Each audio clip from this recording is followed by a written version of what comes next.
मतदान केलं, विजयी तुम्ही झाला असाल, पण मी खात्रीने या ठिकाणी सांगतो तुम्हा सर्वांना, ज्याने ज्याने धनुष्यबाण लावला त्यांना स्वर्गातच उद्या जागा आहे, नरकात तुम्हाला देव घेत नाही. स्वर्गात सगळी गेल्याशिवाय तुम्ही राहत नाही.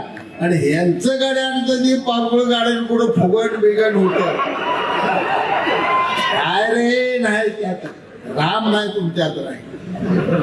तर तुम्हाला सांगतो, त्या बाबासाहेबांना सांगा सकाळी, ते ऐकत असेल तिकडे, त्याला बरोबर घेऊ नको रे पांढऱ्या पायाला, अजिबात त्याला बरोबर घेऊ नका. ती जिकडे जाणार तिकडे मातीच माती आहे. माझी बी जी माती मोजू नको, माझ्या माती आहे नाला लागून रे, चिक मौदाची माती लय वेगळी माती आहे. आमची आई काय असली घरंदाज तुझ्या नव्हती, तुझी आई बाबा मोठ्या घरातली.